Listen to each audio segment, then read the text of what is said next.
everyone. I am Anjali Gupta, Assistant Professor in RK College of Pharmacy, Prayagraj. So dear students, आज के इस lecture में हम discuss करेंगे एंटी ट्यूबरकुलर ड्रग्स. तो first of all, before the beginning of the anti tubercular drug, we should to know about tuberculosis.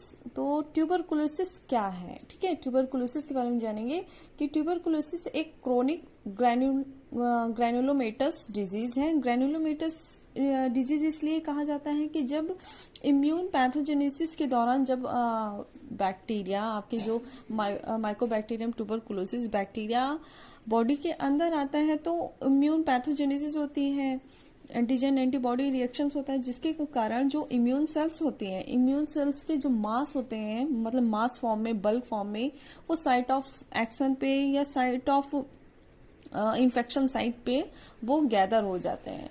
इसीलिए इसे कह रहे हैं क्रोनिक ग्रैनुलोमेटस डिजीज. इसमें मेनली क्या अफेक्टेड ऑर्गन आपके लंग्स होते हैं. ट्यूबरकुलोसिस में skin, bone and other organs भी हो सकते हैं. मेन कॉजेस क्या है इसके? माइकोबैक्टीरियम ट्यूबरकुलोसिस जो कि ह्यूमन में होता है. अगर ह्यूमन बॉडी में ट्यूबरकुलोसिस हो रही है तो उसका कॉज क्या होगा? Mycobacterium tuberculosis. अगर एनिमल में ट्यूबरकुलोसिस हो रहे हैं तो माइकोबैक्टीरियम बोविस. ठीक है, ये एनिमल के कॉजिटिव एजेंट हैं. ये स्प्रेड आउट कैसे होते हैं, कैसे बॉडी में फैलते हैं, कैसे एक से दूसरे तक पहुंचते हैं? जैसे कि हमें पता है कि ये कम्युनिकेबल डिजीज है. ठीक है, तो ये एयरबर्न डिजीज, जो कम्युनिकेबल डिजीज है, वो स्प्रेड आउट हो जाती है किसे? एयर से. स्मॉल ड्रॉपलेट्स में एयरबर्न डिजीज होने के कारण one person to other person पहुंच जाती है. जैसे कोई पर्सन इन्फेक्टेड है तो उसके खांसने से, उसके छींकने से, उसके हंसने से तो हो सकता है कि सामने वाला भी इन्फेक्टेड हो जाए. अदर क्या है? Intake unpasteurized milk, cow milk. अगर पॉस्चराइज्ड काउ मिल्क नहीं है तो उसमें भी हो सकता है कि ट्यूबरकुलोसिस की जो बैक्टीरिया है, माइकोबैक्टीरियम ट्यूबरकुलोसिस, वो उसमें प्रेजेंट हो. इनकी साइन एंड सिम्टम्स की बात कर लेते हैं तो फर्स्ट है कफिंग. कफिंग अगर खांसी बहुत दिनों से आ रही है, लॉन्गर देन 2 वीक्स, 2 सप्ताह या 3 सप्ताह से ज्यादा हो रही है, विथ स्पुटम के साथ अगर खांसी आ रही है तो क्या है? ट्यूबरकुलोसिस होने के चांसेस हैं. ये साइन एंड सिम्टम्स हैं इनके. ठीक है, और क्या है? वेट लॉस होता है किसमें? ट्यूबरकुलोसिस अगर है तो. इसके साइन एंड सिम्टम्स हैं loss of appetite, shortness of breathing and fever. ये कुछ इनके क्या है? साइन एंड सिम्टम्स हैं किसके? ट्यूबरकुलोसिस के. डायग्नोसिस में देख रहे हैं कैसे इसे डायग्नोस कर सकते हैं. मॉन्टेस ट्यूबरकुलिन टेस्ट होता है जो कि स्किन में होता है, उससे भी डायग्नोस किया जा सकता है कि ट्यूबरकुलोसिस है या नहीं है, टीबी डिजीज है या नहीं है. चेस्ट एक्सरे के थ्रू और blood test and sputum culture के थ्रू. ठीक है, और अब देखते हैं कि एंटी ट्यूबरकुलर ड्रग क्या है. वो ड्रग जो कि ट्यूबरकुलोसिस के ट्रीटमेंट पे यूज की जाती है वो कहलाती है एंटी ट्यूबरकुलर ड्रग. अब इसके क्लासिफिकेशन की बात कर लेते कि ये कितने टाइप्स की एंटी ट्यूबरकुलोसिस जो ड्रग है वो कितने टाइप्स के हैं. फर्स्ट लाइन ड्रग या फिर इसे फर्स्ट जनरेशन ड्रग में कैटेगराइज किया गया है, एंड सेकेंड लाइन ड्रग या सेकेंड जनरेशन ड्रग और नियर ड्रग. तो फर्स्ट लाइन में जो ड्रग आ रही है वो आपकी मतलब फर्स्ट लाइन कैसे से डिनोट किया है, इसकी जो इफिकेसी है, इफेक्टिव कितनी है, हाईली इफेक्टिव है और लो टॉक्सिसिटी है. फर्स्ट है आइसोनियाजाइड जो कि बहुत ही इंपॉर्टेंट ड्रग है. आइसोनियाजाइड आपकी पायराजीनामाइड, स्ट्रेप्टोमाइसिन, रिफेम्पिसिन. ठीक है, एथम्बुटॉल. इसे आपके लिए मैंने थोड़ा सा ट्रिक बनाया है. आइसोनियाजाइड, पायराजीनामाइड एंड स्ट्रेप्टोमाइसिन को आप IPS से याद कर सकते हैं. रिफेम्पिसिन एंड एथम्बुटॉल IPS रीथ के ट्रिक से आप इसे लंबे समय तक याद कर सकते हैं. सेकेंड जनरेशन की जो ड्रग है वो है आपकी हाईली इफिकेसी है और हाईली टॉक्सिसिटी. इसमें क्या है? इफिकेसी के साथ साथ ये टॉक्सिसिटी भी कॉज कर, जिसमें कि फर्स्ट क्या है आपका पैरामिनो सैलिसिलिक एसिड, जिसे हम पास कहते हैं. ठीक है, साइक्लोसेरीन एंड एथिनामाइड, एमिकासिन एंड थायाएसिटाजोन। इसे हम आपको याद करने के लिए एक ट्रिक वाइज कर लेते हैं। PC para amino salicylic acid and cycloserine को हम पीसी, और एथिनोमाइड, एमिकासिन एंड थायाएसिटाजोन को ईट, पीसी ईट से आप इसे लंबे समय तक याद कर सकते हैं। नियर ड्रग आपकी सिप्रोफ्लॉक्सासिन है, ओफ्लॉक्सासिन है एंड एजिथ्रोमाइसिन है। इसे आप याद कर सकते हैं को एंजाइम के थ्रू, ठीक है। को एंजाइम को हम ऐसे डिनोट करते हैं ना, तो C for ciprofloxacin, O for ofloxacin and A for azithromycin, ठीक है। अब हम बात कर लेते हैं फर्स्ट ड्रग की। फर्स्ट ड्रग आपकी है आइसोनियाजाइड। इसके मैकेनिज्म ऑफ एक्शन की बात कर लेते हैं कि कैसे ये आपके बॉडी में जाके वर्क करती है। आइसोनियाजाइड का स्ट्रक्चर ये है, ठीक है। आइसोनियाजाइड एक प्रो ड्रग होती है। प्रो ड्रग आपको पता है कि किसे कहते हैं? प्रो ड्रग उसे कहते हैं जो आपकी बॉडी में जाने से पहले वो इनएक्टिव फॉर्म में रहती है। एक्टिव तब होती है जब वो आपकी बॉडी में जाती है, जब उसको फेवरेबल कंडीशन मिलती है आपके बॉडी के थ्रू, या फिर बैक्टीरिया के सेल्स के थ्रू उसे जब फेवरेबल इन्वायरमेंट मिलता है तो वो एक्टिव हो जाती है, ठीक है। तो आइसोनियाजाइड प्रो ड्रग है, दैट मीन्स ये इनएक्टिव फॉर्म में अभी इनएक्टिव है, ठीक है। और ये एक्टिव कब होगा? जब माइकोबैक्टीरियम ट्यूबरकुलोसिस के कैटालेज पर ऑक्सीडेज एंजाइम के प्रेजेंस में आएगा, तब ये एक्टिव आइसोनियाजाइड में कन्वर्ट होगा, ठीक है। देन ये क्या होगा? Active isoniazid. फिर ये क्या करता है? Formation of covalent bond with ACP M and KAS A. जब ये एक्टिव हो जाता है तो ये कोवैलेंट बॉन्ड बनाता है, किससे? ACP means acyl carrier protein के साथ। किसके कैरियर प्रोटीन से? माइकोबैक्टीरियम ट्यूबरकुलोसिस जो कॉजेटिव एजेंट है उसके कैरियर प्रोटीन के साथ ये कोवैलेंट बॉन्ड बना लेता है। और कैस ए को बोलते हैं beta keto acyl carrier synthetase. ये दोनों के साथ क्या करता है? ये कोवैलेंट कॉम्प्लेक्स बना लेता है। देन उसके बाद ये जो कॉम्प्लेक्स बन जाता है तो ये इंटरफियर कर देता है किसे? Blocking the mycolic acid synthesis. Mycolic acid जो है वो आपके बहुत ही इंपॉर्टेंट होती है माइकोबैक्टीरियम जो ट्यूबरकुलोसिस है उसकी सेल वॉल के सिंथेसिस के लिए। माइकोबैक्टीरिया की सेल वॉल के सिंथेसिस के लिए माइकोलिक एसिड की बहुत नीड होती है, बहुत ही इंपॉर्टेंट केमिकल कॉन्स्टिट्यूएंट है। तो जब आपका ये माइकोलिक एसिड नहीं बनेगा, उसकी सिंथेसिस नहीं होगी माइकोलिक एसिड की, देन क्या होगा कि बैक्टीरिया का जो सेल वॉल है वो रप्चर रहेगा, वो कंप्लीट बन नहीं पाएगा माइकोलिक एसिड की डिफिशियंसी में। तो इस तरह से क्या हो सकता है कि बैक्टीरिया की ग्रोथ नहीं होगी, या फिर कह सकते हैं कि बैक्टीरिया किल कर जाएगा।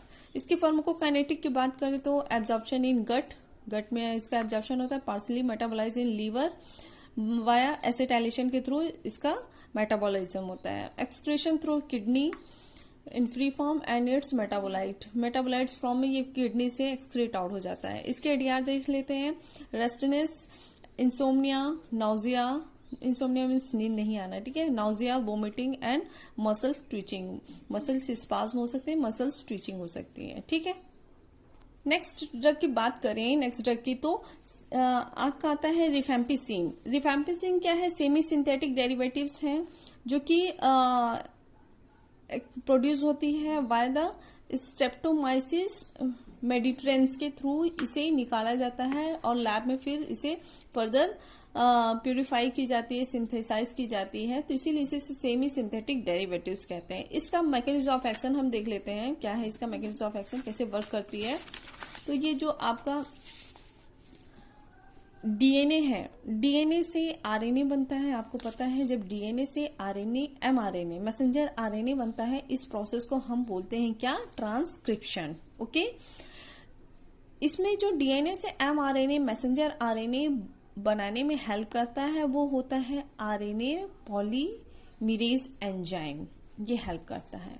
तो ये जो रिफैम्पिसिन है ये क्या करता है? आरएनए पॉलीमरेज एंजाइम को ही नहीं बनने देता है, जिसकी वजह से बैक्टीरिया का जो डीएनए से है उससे मैसेंजर आरएनए नहीं बनेगा, सॉरी, मैसेंजर आरएनए नहीं बनेगा, देन इसके प्रोटीन की सिंथेसिस नहीं होगी और इसका सेल मल्टीप्लिकेशन नहीं होगा। ओके, इसे आप इस तरीके से देख सकते हैं। सपोज ये क्या है, आपका आरएनए पॉलीमरेज एंजाइम है, ये आपका आरएनए पॉलीमरेज एंजाइम है। ये क्या है, रिफम्पिसिन है, ठीक है। तो ये रिफम्पिसिन जाके आरएनए पॉलीमरेज से बाइंड हो जाता है। बाइंड होने की वजह से इसका जो फर्दर फंक्शन होता है, क्या इसका फंक्शन होता है आरएनए पॉलीमरेज का, कि डीएनए से एमआरएनए की सिंथेसिस करना, ठीक है।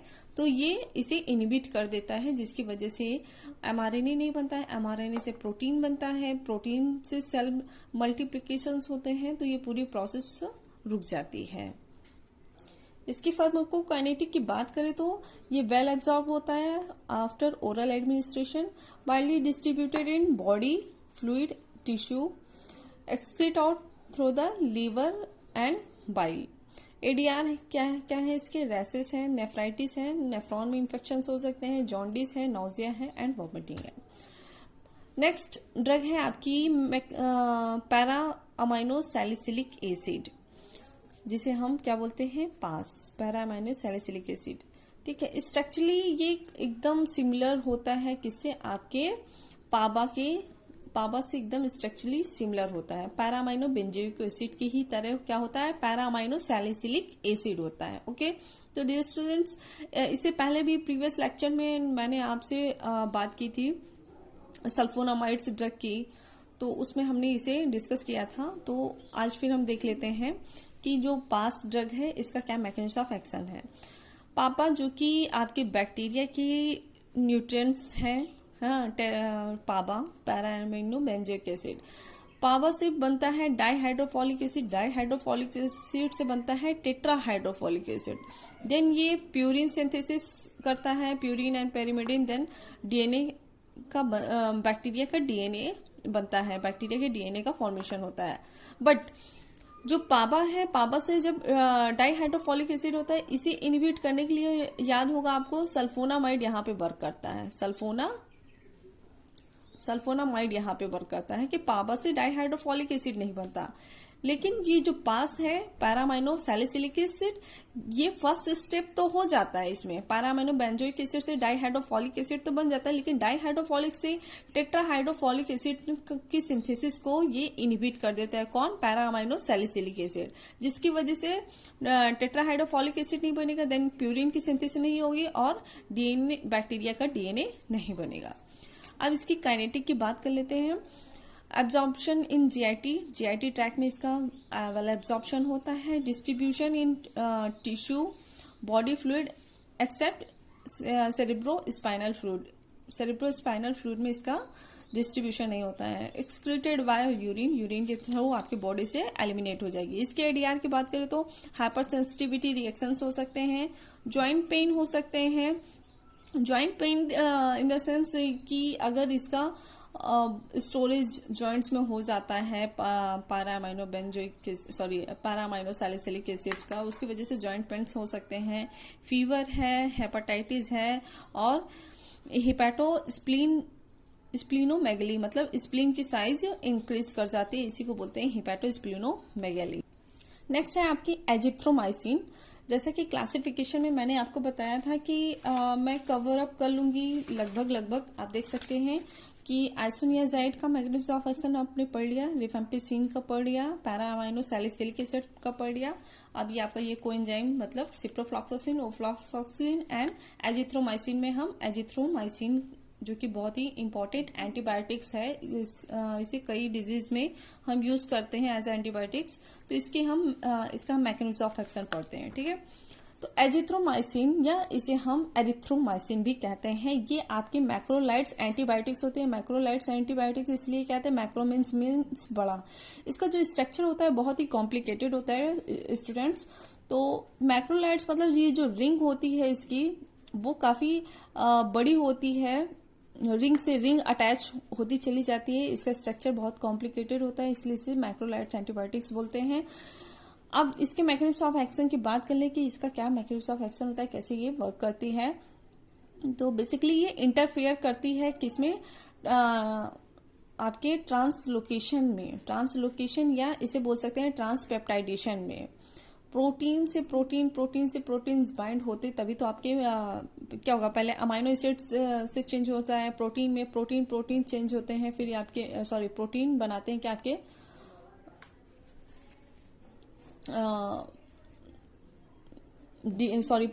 ये आपके बनाते हैं प्यूरिन एंड पायरिमिडीन्स की सिंथेसिस होती है, ठीक है। तो नॉर्मली हम देख सकते हैं डीएनए से डीएनए बनने के प्रोसेस को हम क्या बोलते हैं, रेप्लिकेशन बोलते हैं, ठीक है। डीएनए से मैसेंजर आरएनए एमआरएनए बनने के प्रोसेस को हम क्या बोलते हैं, ट्रांसक्रिप्शन बोलते हैं, इसे रेप्लिकेशन एंड इसे ट्रांसक्रिप्शन। अब क्या है, आरएनए से जो प्रोटीन बनता है, एमआरएनए से जो प्रोटीन बनता है मैसेंजर आरएनए से, उसे हम क्या बोलते हैं, ट्रांसलेशन बोलते हैं। ये इसे क्लियर रखिए ताकि मैकेनिज्म ऑफ एक्शन इजिली समझ में आए आपको। सपोज ये क्या है, आपका माइकोबैक्टीरियम ट्यूबरकुलोसिस का क्या है, सेल वॉल है, ये माइकोबैक्टीरियम ट्यूबरकुलोसिस है। इसका ये जो जेनेटिक मटेरियल आपका डीएनए है, डीएनए से क्या बन रहा है, रेप्लिकेशन के थ्रू ट्रांसक्रिप्शन के थ्रू एमआरएनए बन रहा है। मतलब यहाँ क्या हो रहा है, ट्रांसक्रिप्शन हो रहा है, एमआरएनए बन रहा है, एमआरएनए से क्या बन रहा है, प्रोटीन। एमआरएनए से प्रोटीन बनने के प्रोसेस को हम क्या बोलते हैं, ट्रांसलेशन। तो ये एजिथ्रोमाइसिन ट्रांसलेशन प्रोसेस होने नहीं देता, ये जो फंक्शन इनहिबिट कर रहा है वो आपका क्या कर रहा है, एजिथ्रोमाइसिन कर रहा है, ठीक है। सब अब देख लीजिए, ये जो बैक्टीरिया है, बैक्टीरिया की जो बैक्टीरिया क्या आपका प्रोकैरियोटिक है, प्रोकैरियोटिक में आपके 70 राइबोसोम्स होते हैं, ठीक है, 70 एस टाइप के राइबोसोम्स होते हैं, जिसके दो सब यूनिट्स होते हैं आपकी, एक होती है 50S और एक होती है 30S। तो ये जो 50S है ये थोड़ा बिग साइट होती है और एक स्मॉल साइट्स होती है। तो ये जो पहले क्या हो गया, डीएनए से एमआरएनए बन गया, ये एमआरएनए है आपका, क्या है, एमआरएनए। अब यहाँ पे प्रोटीन की सिंथेसिस हो रही है। प्रोटीन की सिंथेसिस के लिए 3 जो है साइट्स बहुत इंपॉर्टेंट होते हैं, एक्सेप्टर साइट्स, पेप्टाइड क्या है, ट्रांसपेप्टाइडेशन साइट एंड एलिमिनेशन साइट्स। यहाँ पे क्या होता है कि टीआरएनए के थ्रू, टीआरएनए क्या होता है कि कंसिस्ट करता है ये आपके स्पेसिफिक अमाइनो एसिड्स। टीआरएनए का फंक्शन ये होता है कि स्पेसिफिक अमाइनो एसिड्स को लेकर ये आता है किस पे, एमआरएनए के कोडॉन पे।